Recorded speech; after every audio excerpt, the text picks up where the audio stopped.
فأعوذ بالله من الشيطان الرجيم.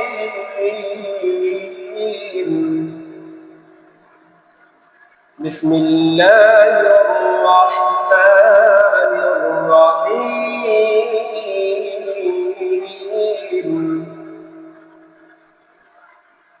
يا أيها الذين آمنوا إذا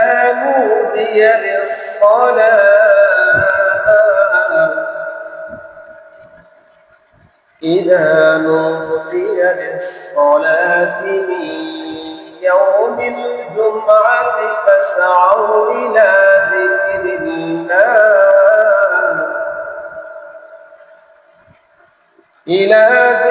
الله وذروا البيع.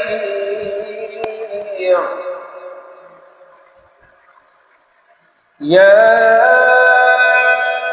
أيها الذين آمنوا إذا نودي للصلاة من يوم الجمعة فاسعوا إلى ذكر الله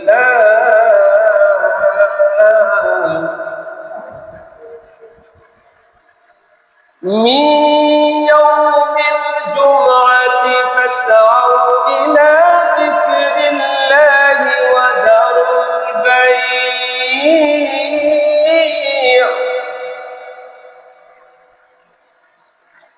ذلكم خير لكم إن كنتم تعلمون.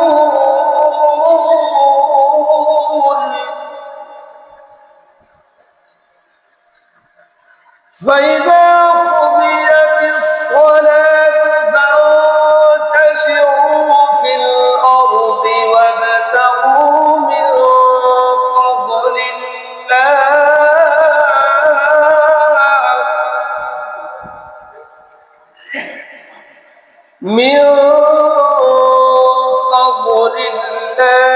واذكروا الله كثيرا لعلكم تفلحون.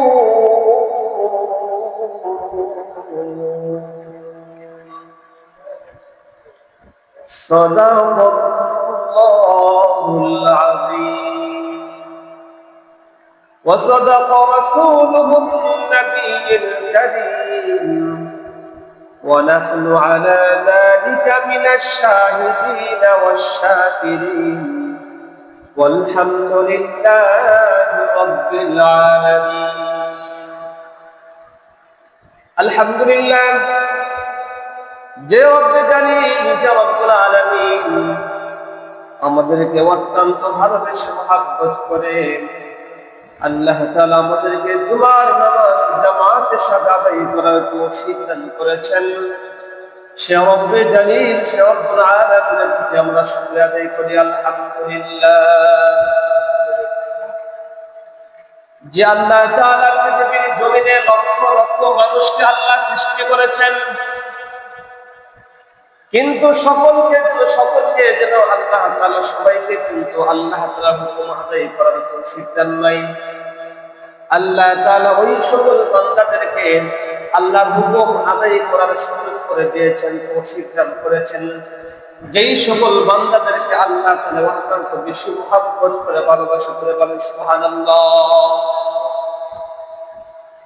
কারণ দেখেন আমাদের মতো অনেক মানুষ আছে কিন্তু আসলে কিন্তু নামাজ পড়ার সুযোগ হয় না, বিভিন্ন বাহানা দেয়, বলে না, বিভিন্ন কাজের কথা বলে, তুই ব্যস্ত, অমুক কাজ করতেছি, নামাজ পড়ার সময় পায় না। কিন্তু আমি আপনি দেখেন আল্লাহ তাআলা আমাদেরকে কত মহব্বত করেছেন, ভালোবেসেছেন, যে দুনিয়ার সমস্ত কাজগুলো কি রেখে আমরা আল্লাহ তাআলার ঘরে যখন আযান হয়েছে আল্লাহ তাআলা বলতেছেন হাইয়া আলাস সালাহ, আসো নামাজের দিকে আসো। আমরা দুনিয়ার সমস্ত কাজকে ফেলে দিয়ে আমরা আল্লাহ তাআলার ঘরে এসে হাজিরা দিয়ে আল্লাহ হুকুম আদায় করার তৌফিক দান করেছেন। সেই রব্বুল আলামিনের প্রতি আবারও শুকরিয়া আদায় করি আলহামদুলিল্লাহ। যেই রাসূলুল্লাহ সাল্লাল্লাহু আলাইহি ওয়াসাল্লাম যার মাধ্যমে আমরা ইসলাম পেয়েছে, যেই রাসূলের শাফায়াত ছাড়া কোনো মুমিন জান্নাতে যাইতে পারবে না, সেই রাসূলের প্রতি আমরা দরুদ পড়ি সাল্লাল্লাহু আলাইহি ওয়াসাল্লাম। আমি পবিত্র কোরআন থেকে তেলাওয়াত করেছি। আল্লাহ তাআলা পবিত্র কোরআনে ঘোষণা দিয়েছেন, ইয়া আইয়ুহাল্লাযীনা আমানু ইযা নুদিয়া লিস-সালাতি মিন ইয়াউমিল জুমআতি ফাসআউ ইলা যিকরিল্লাহ।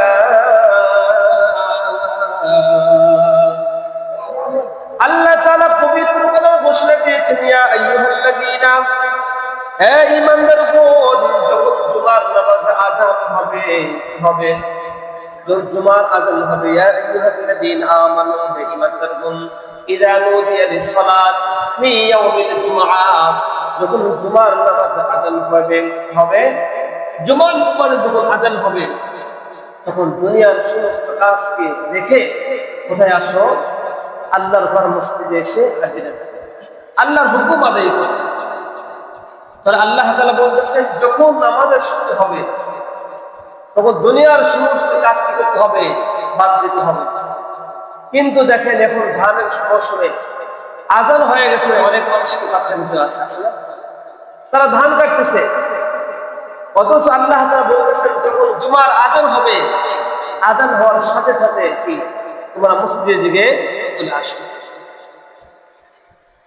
ইয়া আইয়ুহাল্লাযীনা আমানু ইযা নুদিয়া লিস-সালাতি মিন ইয়াউমিল জুমআহ ফাসআউ ইলা যিকরিল্লাহি ওয়া দারুল বাই'। যে আল্লাহ তাআলা বলতেছেন যে আযান হওয়ার সাথে সাথে তোমরা আমার ঘরে আসো, আমার জিকির করো, নামাজ আদায় করো। যালিকুম খায়রুল লাকুম ইন কুনতুম তা'লামুন ফাইযা কুদিয়াতিস সালাতু ফান্তাশিরু ফিল আরদি ওয়াবতাগু মিন ফাদলিল্লাহ। আল্লাহ তাআলা বলতেছেন যে সারাদিন যে শুধু আমারই গোলামি করতে হবে, আমারই দাসত্ব করতে হবে তা নয়, যে তোমরা নামাজ আদায় করে তোমরা কি করো? ফান্তাশিরু ফিল আরদি ওয়াবতাগু মিন ফাদলিল্লাহ, রিজিকের সন্ধানে তোমরা বাইর হবে। সুবহানাল্লাহ। যে সারাদিন নামাজ পড়তে হবে তা নয়, সারাদিন কোরআন পড়তে হবে তা নয়। আল্লাহ তাআলা বলতেছেন, যখন আযান হবে, আযান হওয়ার সাথে সাথে তুমি চলে আসো, আমার হুকুম আদায় করো, আদায় করে যে তোমরা কি মাঠে নেমে যাও, রিজিকের সন্ধানে যাও, আমি আল্লাহ তাআলা সেই রিজিকের মধ্যে বরকত দিয়ে দিই। সুবহানাল্লাহ। বরকত কাকে বলা হয়? যে এই যে আয়াতে আল্লাহ তাআলা বলতেছেন, আমার হুকুম আদায় করো এবং মাঠে নামো, আমি আল্লাহ তাআলা তোমাকে রিজিকের ব্যবস্থা করে দিব। এবং যে রিজিক তুমি সন্ধান করবা, যে রিজিক তুমি অর্জন করবা, সেই রিজিকের মধ্যে বরকত দিয়ে ভরপুর করে দিব। সুবহানাল্লাহ। যদি আল্লাহ তাআলা আমি আল্লাহর হুকুম আদায় করার পরে পাশাপাশি যদি আমি আল্লাহর হুকুম আদায় করার পরে যদি আমি মাঠে নামি, রিজিকের সন্ধানে আমি নামি, তাহলে যেই রিজিক আল্লাহ তাআলা আমাকে দিবেন এবং সেই রিজিকের মধ্যে কেমন বরকত দিবে, যেই বরকতি খাবার খাওয়ার সাথে সাথে আল্লাহ তাআলা সবচেয়ে বড় নিয়ামত হচ্ছে শরীরের সুস্থতা।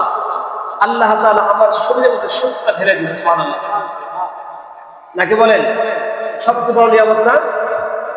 তাহলে আমরা বলতেছি, আল্লাহ বলতেছে, আমার হুকুম আদায় করো, মাঠে নামো, রিজিক সন্ধান করো, আমি যে রিজিকটা দেব, এই রিজিকের মধ্যে কেমন বরকত দেব, যে আমি মাথা থেকে পা পর্যন্ত তোমার যে দেহটা আমি দিয়েছি এবং প্রত্যেকটা অঙ্গ প্রত্যঙ্গ আমি আল্লাহ তাআলা সুস্থ রাখবো। সুবহানাল্লাহ। তাহলে আমার দেহ যদি সতেজ থাকে, তাজা থাকে, সুস্থ থাকে, এর চাইতে নিয়ামত আর কিছু হতে পারে? বলেন, হতে পারে? হযরত মূসা আলাইহিস সালাম আল্লাহকে বলেছেন, রব্বুল আলামিন, আমি যদি আল্লাহ হই আর আপনি যদি মূসা হন, তাহলে আপনি আমার কাছে কি চাইবেন? আল্লাহ তাআলা বলতেছেন, মূসা, এটা কখনো সম্ভব হইতে পারে না, তুই কখনো আল্লাহ হইতে পারবি না। এবার মূসা আলাইহিস সালাম বলতেছেন, রব্বুল আলামিন, আমি তো কোনোদিন আল্লাহ হইতে পারবো না। কিন্তু যদি আপনি যদি কি মুসা হন, আপনি যদি আমি যদি আল্লাহ হই, আপনি যদি মুসা হন, তাহলে আপনি আমার কাছ থেকে কি চাইতেন? এবার মুসা আল্লাহ তাআলা বললেন, মুসা আমি মানুষ, আমি আল্লাহর কাছ থেকে সুস্থতা চাইতাম। তিনি বলেন সুবহানাল্লাহ, আমি শেফা চাইতাম। এবার মুসা আলাইহিস সালাম বলতে রব্বুল আলামিন এই কথাটা শোনার জন্য আমি বলেছিলাম আমি কখনো আল্লাহ হইতে পারবো না, আপনি কখনো মুসা হইতে পারবেন না, কারণ আমি আপনার কাছে আমি শেফা চাইতে। বলেন সুবহানাল্লাহ। এই জন্য আল্লাহ তাআলা বলতেছেন ফাইদা কুদিয়াতিস সালাতু ফান্তাশিরু ফিল আরদি ওয়াবতাগু মিন ফাদলিল্লাহ, তোমরা আমার হুকুম নামাজ আদায় করার পর তুমি মাঠে নেমে যাও। মাঠে নামার পর আমি আল্লাহ তাআলা তোমাকে রিজিক দিব। আমার হুকুম আদায় করে তুমি ব্যবসার মধ্যে বসো, দোকানে বসে তুমি ব্যবসা করো, হালাল ব্যবসা করো। আল্লাহ তাআলা বলতেছেন আল্লাযীনা ইয়াকুলুনা রিবা লা ইয়াকুমুনা ইল্লা কামা ইয়াকুমুল্লাযী ইয়াতাকাব্বাতুহু আশ-শাইতানু মিনাল মাস ذلك بأنهم قالوا إنما البيع مثل الربا। আল্লাহ তাআলা পবিত্র কোরআনে বলতেছেন আমি আল্লাহ তাআলা ব্যবসা করতে জায়েজ করে দিয়েছি। বলেন সুবহানাল্লাহ। তুমি আমার হুকুম আদায় করে ব্যবসার মধ্যে বসো, আমি আল্লাহ তাআলা সেই ব্যবসার মধ্যে বরকত দিয়ে বরকত করে দিব। বলেন সুবহানাল্লাহ। কেমন বরকত হবে? আল্লাহ তাআলা যখন ব্যবসার মধ্যে বরকত দিবে তখন শুধু লাভ আর লাভ হবে, কোনো লস হবে না।